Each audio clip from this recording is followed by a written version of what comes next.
नमस्कार दोस्तों। आज हम उत्तर प्रदेश लोक सेवा आयोग द्वारा सहायक कुल सचिव परीक्षा जो कि विगत 20 वर्षों में 3 बार आयोजित हुई है, 2007, 14, 18 में, उनमें प्रत्येक वर्ष में जो प्रश्न पत्र वित्त का आया था उसमें जो पेंशन से संबंधित प्रश्न पूछे गए थे उन पर हम डिस्कशन करेंगे। देखिए, वित्तीय नियमों का एक महत्वपूर्ण प्रश्न पत्र होता है। आप लोग सभी जानते होंगे, चाहे वो लेखा नियमों की जानकारी करने वाला रखने वाला कर्मचारी हो या सामान्य कर्मचारी हो, वित्तीय नियमों को हमेशा रिमाइंड रखना आसान काम नहीं होता है। तो ये आप कतई मत सोचिएगा कि मुझे वित्तीय नियमों की जानकारी नहीं है, और जिसको वित्तीय नियमों की जानकारी होगी, जो काम कर रहा होगा, बहुत ही ज़्यादा परिपक्व होगा, योग्य होगा और बहुत अच्छे तरह से प्रश्न पत्र को हल कर लेगा। ये सामान्य दशा में सही नहीं है। चाहे वो अकाउंटेंट हो, चाहे वो वरिष्ठ सहायक हो या कोई भी फील्ड का अधिकारी या कर्मचारी हो। इसलिए वित्तीय प्रश्न पत्र में अगर आपके 50 अंक आ जाते हैं तो आपकी एक बड़ी उपलब्धि मानी जाएगी। और ये उसी दशा में आएगा जब आप कम से कम 2 से 3 क्षेत्र में आप उस टॉपिक के मास्टर होंगे। चाहे पेंशन हो, ट्रैवलिंग रूल्स हो, जीपीएफ हो गया, आपका प्री ऑडिट हो गया, ऑडिट हो गया, विश्वविद्यालय के नियम हो गए, वेतन आदि हो गया। इनमें से कोई ना कोई 2 से 3 ऐसे क्षेत्र हों जिसमें आप एक्सपर्ट हों। तो मैंने आपको पेंशन के संबंध में लगभग 6-7 वीडियोज में बहुत चीज़ें बता दिया। अब जैसे जैसे हम प्रश्न पत्र को हल करेंगे वैसे वैसे आप कॉन्सेप्चुअल रूप से और क्लियर हो जाएंगे। यदि आप वित्तीय प्रश्न पत्र में 50 अंक से ऊपर ले आए, हिंदी और सामान्य तरीके से पढ़ते रहे, क्योंकि उसमें बहुत से विकल्प होते हैं, पर्यायवाची, विलोम, इन सब में 8-8, 10-10 आएंगे, 5-5, 6-6 करने होंगे, तो इसलिए आसान रहेगा। सामान्य अध्ययन कठिन होता है क्योंकि उसमें जितने प्रश्न आएंगे वो सारे सॉल्व करने होते हैं। इसलिए उसमें 120 नंबर लाना एक अच्छी पकड़ वाले अभ्यर्थी के लिए ज़रूरी होगा। अगर उसकी अच्छी पकड़ है तो वो एक अच्छा अभ्यर्थी माना जाएगा। कहने का आशय ये है कि आप अगर 320 अंक क्रॉस कर जाते हैं लिखित परीक्षा में तो आप साक्षात्कार के लिए 100% सिक्योर मान लीजिए। ये 320 अंक मैं सभी कैटेगरी के लिए बोल रहा हूँ, जनरल, ओबीसी, एससी, महिला, कोई कैटेगरी हो। ये मैंने एक जनरलाइज कट ऑफ बता दिया है, मैं किसी कैटेगरी वाइज कट ऑफ में नहीं जाऊँगा।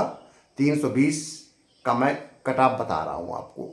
इसको आप कोशिश करिए कि इसको आप अचीव करिए। 50 से 60 नंबर वित्त पेपर में, 130 से 140 नंबर हिंदी में, और कम से कम 100 नंबर या उससे अधिक सामान्य अध्ययन में। ठीक है ना? 120 नंबर आपको मिल गए सामान्य अध्ययन में, 140 मिल गए आपको अगर हिंदी में, 260 हो गए, और 60 मिल गए आपको वित्तीय प्रश्न पत्र में, 320 हो गए, तो अपने आप को आप सुरक्षित मान लीजिए कि आप फाइनल चयन तक पहुंच जाएंगे। 320 अगर आप ले आए तो आप फाइनल सिलेक्शन अपने आप को मान के रखिएगा। तो चलिए अब आते हैं 2007 का पहला प्रश्न पत्र। पहला प्रश्न, अध्यवस्था पेंशन क्या है, इसका आकलन कैसे किया जाता है। आपको बता चुका हूं कि राजकीय कर्मचारी जो 60 वर्ष की आयु पूरी करके सेवानिवृत्त होते हैं उनको हम अध्यवस्था पेंशन उनको दे हो जाती है।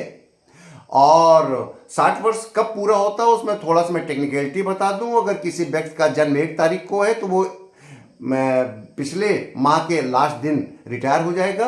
अगर उसका जन्म तिथि 2 तारीख है तो वो पूरा महीना पूरा करेगा। एक उदाहरण दे दूं, किसी का जन्म 1 नवंबर 1950 को हुआ है तो वो व्यक्ति 31 अक्टूबर 2010 को अध्यवस्था आयु पूरी करके रिटायर हो जाएगा। चूंकि 1 नवंबर उसकी जन्म तिथि है तो 1 नवंबर 1950 से 60 साल जोड़ेंगे, 1 नवंबर 2010 आ रहा है, लेकिन वो 31 अक्टूबर को रिटायर हो जाएगा। और यदि वही व्यक्ति 2 नवंबर को पैदा हुआ है, 1950 डेट ऑफ बर्थ है, तो वो व्यक्ति 30 नवंबर 2010 को रिटायर होगा, पूरा महीना करेगा नवंबर का। ठीक है? तो ये आपका इस प्रकार से आप अध्यवस्था को गणना कर लेंगे। कभी कभी क्वेश्चन आ जाता है कि इस तारीख को 1 तारीख को पैदा हुआ है, व्यक्ति कब रिटायर होगा, तो आप पूरा महीना मत ले जाइएगा, पिछले महीने रिटायर कर दीजिएगा उसको। ठीक है? अब आता है इसका फार्मूला। पेंशन का अर्धवार्षिकता आय पेंशन का फार्मूला है 10 माह की औसत उपलब्धियां अथवा अंतिम आरित वेतन गुणे अर्हकारी छमाही बटा 2 गुणे 40। यहां पर देखिए 10 माह की औसत उपलब्धियां अथवा अंतिम आरित वेतन लिखा हुआ है। यही अंतर है बस अंतिम पेंशन अर्धवार्षिकता पेंशन और पारिवारिक पेंशन में। यदि कोई व्यक्ति 7 साल से ज़्यादा की सेवा पूरी कर जाए, यानी कि कोई व्यक्ति 7 साल पूरी पेंशन अगर मिलनी है, तो हम वहाँ पर ये नहीं कहते 10 माह की औसत उपलब्धियाँ, हम वहाँ कहते हैं अंतिम आरित वेतन का 50%। यही बोलते हैं पारिवारिक पेंशन के लिए। 7 वर्ष की सेवा अगर कोई पूरी कर जाता है तो उसको पारिवारिक पेंशन मिलती है अंतिम आरित वेतन का 50%। औसत उपलब्धियाँ कहीं नहीं आएगा। यदि व्यक्ति की सेवा 7 वर्ष से कम है तो हम कहते हैं अंतिम आरित वेतन का 30% पारिवारिक पेंशन। ठीक। नौकरी में रहते हुए यदि कोई व्यक्ति की डेथ हो जाती है तो और उसकी 7 साल की सेवा है तो हम कहते हैं अंतिम आरित वेतन का 50% 10 साल तक लगातार मिलता रहेगा। उसके बाद पारिवारिक पेंशन हो जाएगी, यानी कि अंतिम आरित वेतन का 30% हो जाएगा। लेकिन अगर उसकी सेवा 7 साल से कम है और एक्सपायर हो गया तो अंतिम आरित वेतन का 30% मिलेगा और आजीवन मिलेगा, जब तक पेंशन पारिवारिक पेंशन पाने के लिए पात्र सदस्य परिवार में मिलते रहेंगे। ठीक है। लेकिन यहां हम बात कर रहे हैं अर्धवार्षिकता पेंशन की। ये मैंने पारिवारिक पेंशन को बताया दोबारा। अब यहां हम बात करते हैं अर्धवार्षिकता पेंशन की। अर्धवार्षिकता पेंशन को कहता है नियम 10 माह की औसत उपलब्धियां अथवा अंतिम आरित वेतन। अब औसत उपलब्धियां, आप कहेंगे औसत उपलब्धियां क्यों जोड़ दिया गया, अथवा अंतिम आरित वेतन। अंतिम आरित वेतन तो वैसे भी ज़्यादा होगा और 10 माह का औसत उपलब्धियां भी ज़्यादा होंगी, बराबर ही होंगी। लेकिन नहीं, ऐसा नहीं है। 10 माह की औसत उपलब्धियां ऐसे मान लीजिए कोई व्यक्ति अक्टूबर में रिटायर हो गया तो और उसका इंक्रीमेंट डेट जुलाई है, तो जुलाई माह के पहले तो उसका वेतन कम आएगा और अगस्त, जुलाई, अगस्त, सितंबर, अक्टूबर 4 महीना का वेतन इंक्रीमेंट लगाकर बढ़कर आएगा तो अंतिम आरित वेतन ज़्यादा होगा। 4 महीने का वेतन बराबर होगा, जुलाई, अगस्त, सितंबर, अक्टूबर, और पिछले 6 महीने का वेतन कम होगा क्योंकि उस समय पुराना इंक्रीमेंट लगा हुआ था। तो ऐसे में औसत उपलब्धियां जोड़ेंगे, 10 का भाग करेंगे तो कम आएगा। अथवा अंतिम आरित वेतन ज़्यादा निकल के आएगा। लास्ट पेड ऑन प्रमोशन भी, इंक्रीमेंट लगकर कुछ भी वेतन होगा तो अंतिम आरित वेतन ज़्यादा होगा। तो इनमें से जो लाभदायी होगा उसको हम दिखाएंगे अंतिम आरित वेतन के रूप में और उसी को मान्य करेंगे। यहां पर ऐसा नहीं कि अथवा लगाकर ये है कि जो कम हो उसको लिखेंगे। इसमें यह है कि जो ज़्यादा होगा उसको लिखेंगे। अंतिम आरित वेतन ज़्यादा होगा तो उसको लिख देंगे और अगर 10 माह की औसत उपलब्धियां ज़्यादा है तो उसको लिख देंगे। जो ज़्यादा आएगा उसको लिखेंगे। गुणे अर्हकारी छमाही बटे 80। अगर 20 साल से ज़्यादा की सेवा है तो आप 40 बटे 80 कर देंगे। 20 साल से कम की सेवा है तो आप छमाही निकाल देंगे। 15 साल की सेवा है मान लीजिए तो 30 बटे 80 कर देंगे। ठीक है। तो ये आपको बात समझ में आ गई अर्धवार्षिकता पेंशन। और यही बता दिया पारिवारिक पेंशन इसमें किस प्रकार की होगी। पारिवारिक पेंशन हमेशा अंतिम आरित वेतन पे निकलती है, ध्यान रहे। अंतिम आरित वेतन का 30% निकलेगी पारिवारिक पेंशन, अंतिम आरित वेतन का 50% निकलेगी बढ़ी दर पर, जिसको हम बोलते हैं आज की तारीख में बढ़ी दर पर पेंशन, जब 50% देते हैं। एक डिफरेंस और सुन लीजिए, ये तो था नौकरी के दौरान कोई व्यक्ति मर जाएगा तब। मान लीजिए नौकरी पूरी करने के बाद, सेवानिवृत्ति के बाद मर गया, 62 साल की आयु मर गया, तब ये कहा गया है कि अंतिम आरित वेतन का 50% आपको मिलेगी पारिवारिक पेंशन। लेकिन जो पेंशन उस पेंशन को मिल रही थी जो डेथ हो गई है, उससे ये अधिक नहीं होगी पारिवारिक पेंशन 50%। मान लीजिए किसी की व्यक्ति की नौकरी 20 साल की जगह पर 15 साल थी और 40,000 उसकी तनख्वाह था, तो 15 साल में 40,000 गुणे 15 30, 40,000 गुणे 30 बटे 80 किया तो निकल के आया 15,000 रुपया। अब उसको पेंशन मिल रही थी 15,000 रुपये और जब वो मर गया रिटायरमेंट के बाद 2 साल बाद, तो 40,000 का 50% निकाल के आ रहा है 20,000 रुपये। तो उसकी पत्नी को या उसके स्पाउस को 20,000 नहीं मिलेगा, बल्कि 15,000 मिलेगा, जो उस पेंशनर को, उस रिटायर्ड कर्मचारी को पेंशन मिल रही थी। किसी भी दशा में रिटायरमेंट होने के बाद मरने पर पेंशन जो उसको मिल रही थी उससे अधिक पारिवारिक पेंशन के रूप में नहीं मिलेगी। 50% निकालेंगे लास्ट पे डॉन का, और ये देखेंगे 50% ज़्यादा है या उस कर्मचारी की पेंशन ज़्यादा थी जो उसको मिल रही थी। इनमें से जो कम होगी वो मिल जाएगी। बात समझ आ गई। और यदि व्यक्ति कोई नौकरी में मरता है तो आंख बंद करके 7 साल की अगर सेवा हो गई है तो आहरित वेतन का 50% दे देंगे। बिल्कुल से आंख बंद करें, कोई फार्मूला नहीं। रिटायरमेंट के बाद मरता है तो 50% निकालेंगे और ये देखेंगे कि रिटायर आदमी को कितनी पेंशन मिल रही थी। अगर इनमें से जो कम निकलेगी वो हम देंगे। ठीक है, वास्तव में दी जा रही पेंशन अथवा 50% अंतिम आहरित का जो कम हो। ठीक। अब दूसरा प्रश्न आता है, कब पारिवारिक पेंशन दूनी दर से दी जाती है? तो किसी हमारे एक साथी ने पूछा था कि सर इसको ही बता दीजिए। हमने पिछले 6-7 एपिसोड में मैंने इसकी कहानी नहीं बताई है दूनी दर की। हमेशा मैंने बढ़ी दर बताई है, क्योंकि 2016 के बाद बढ़ी दर लागू है। परीक्षा में बढ़ी दर पे बनेगा, दूनी दर पे नहीं बनेगा, क्योंकि ये पारिवारिक पेंशन अब अस्तित्व में नहीं है, लेकिन 2007 में अस्तित्व में थी, तो इसलिए परीक्षक ने पूछ लिया था। फिर भी मैं बता देता हूँ, पारिवारिक पेंशन दूनी दर पर सेवा में रहते हुए मृत्यु की दशा में अथवा या सेवानिवृत्ति के बाद मृत्यु की दशा में प्राप्त होती है, जब तक वो 65 साल की आयु न पूरी कर ले। उस समय नियम था, अब तो 67 वर्ष हो गया है। अब ये दूनी दर क्या है? पारिवारिक पेंशन का 30% मिलता है आपको। पारिवारिक पेंशन आपको अंतिम आहरित वेतन का 30% मिलता है, तो अंतिम आहरित वेतन का 30% जो होगा उसका दूना कर दीजिए, या जो उसको सामान्य दर पर पेंशन मिलती, कर्मचारी को यदि रिटायर होता तो क्या मिलती है आपको? बटा 2 आधी पेंशन मिल जाती है, वेतन का आधा। जैसे कि आपका ये नियम दिख भी रहा है पेंशन का। मान लीजिए किसी व्यक्ति 40, उस समय 40,000 तो सैलरी कम ही लोगों की बनती थी छठे वेतन आयोग में। मान लीजिए किसी व्यक्ति 18,000 रुपये वेतन था और वो व्यक्ति एक्सपायर हो गया, तो 18,000 का 30% निकाला तो 5400 रुपये हो गया, और 5400 का दूना कर दिया तो 10,800 हो गया। और व्यक्ति ने 20 साल की नौकरी कर ली थी, तो 18,000 का हम आधा करेंगे, रिटायर होता अगर सामान्य दशा में 20 साल की नौकरी पूरी करके तो 9,000 मिलता। 18,000 का आधा करेंगे, बटे 2 करेंगे तो 9,000 मिलेगा, और ऐसे कितना मिल रहा है? 10,400। तो इनमें से जो कम होगा वो दिया जाएगा, यानी कि 9,000 रुपये उसको पारिवारिक पेंशन के रूप में दी जाएगी। सामान्य पेंशन के दूनी अथवा जो सामान्य रूप से उसको पेंशन मिलती यदि वो रिटायर होता, इनमें से जो कम हो। तो बात समझ में आ गई? दूनी दर, ये प्रश्न नहीं आएगा, आप कहीं इसका उत्तर लिख लीजिएगा।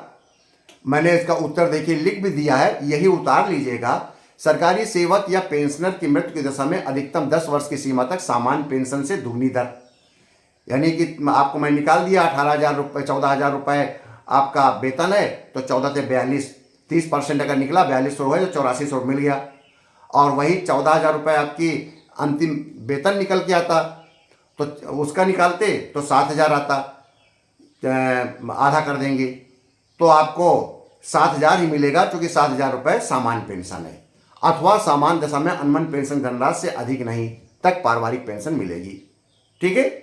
अब आता है तीसरा क्वेश्चन, यदि मृतक राजकीय सेवक की मृत्यु उपादान धनराशि को नामांकन के अभाव में उसकी विधवा एक अवयस्क बच्चे में विभाजित करना है तो क्या नियम है?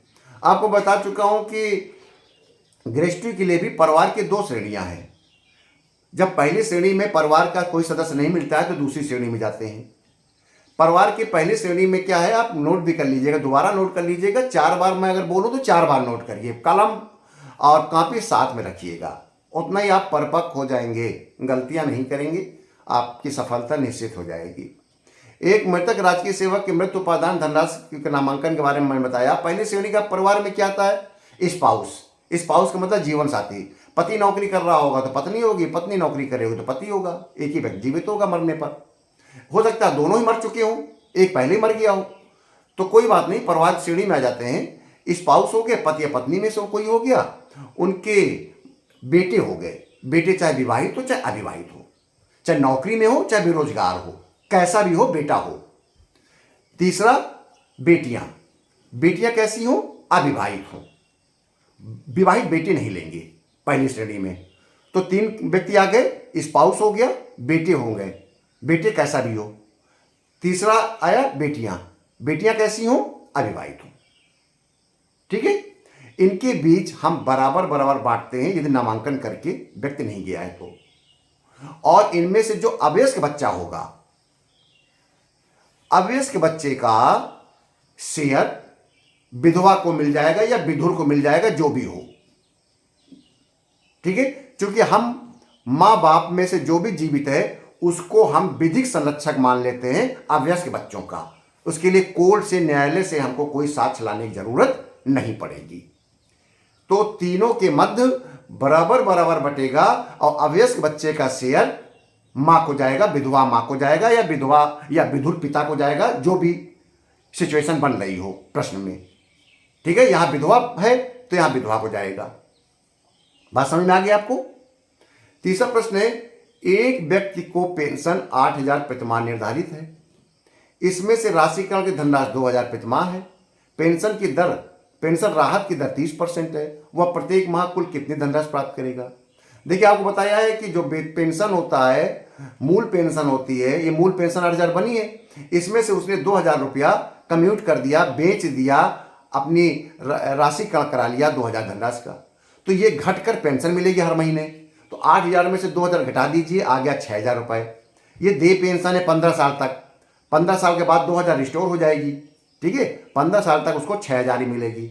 अब कहता है 30% डीए है, तो ध्यान रहे डीए मूल पेंशन में मिलता है, नोट कर लीजिएगा। डीए हमेशा रिटायर्ड व्यक्ति को या डेथ कार्मिक की दशा में पारिवारिक पेंशन में डीए हमेशा मूल पेंशन मिलता है। मूल पेंशन कितनी है? 8,000 है। तो डीए हमको 8,000 में मिलेगा, ना कि 6,000 में। जब 8,000 का 30% निकालेंगे तो 2,400 आ गया। तो उसको 6,000 तो उसको पेंशन मिल रही है राशिकरण घटने के बाद, और 2,400 डीए जोड़ दिया तो 8400 हो गया। ठीक है, बात समझ में आ गई? तो ये आपके चारों प्रश्नों के उत्तर हो गए। अगले वीडियो में हम बात करेंगे 2014 और 2018 के प्रश्न पत्रों का हल कराएंगे, उस पर डिस्कशन करेंगे। और मैंने यहाँ पर चारों प्रश्नों के उत्तर तैयार कर दिए हैं, और यहाँ तक कि ग्रेजुएटी के परिवार की दूसरी श्रेणी भी बता दिया है। जब पहली श्रेणी में ना हो तो दूसरी श्रेणी में विवाहित पुत्रियां आ जाएंगी। अगर पहले श्रेणी का कोई परिवार का सदस्य नहीं जिंदा है और नामांकन करके नहीं व्यक्ति गया है, तो विवाहित पुत्रियां भी आ जाएंगी, विधवा पुत्रियां भी आ जाएंगी, और अवयस्क भाई भी आ जाएंगे उस कर्मचारी के, अविवाहित बहनें भी आ जाएंगी कर्मचारी की, विधवा बहनें भी आ जाएंगी कर्मचारी की, उनके माता पिता भी आ जाएंगे। इनके बीच में बराबर बराबर पैसा बढ़ जाएगा। अगर ये दूसरी श्रेणी का भी कोई व्यक्ति नहीं बचा तो ग्रेजुएटी लैप्स हो जाएगी, सरकार के खजाने में चली जाएगी।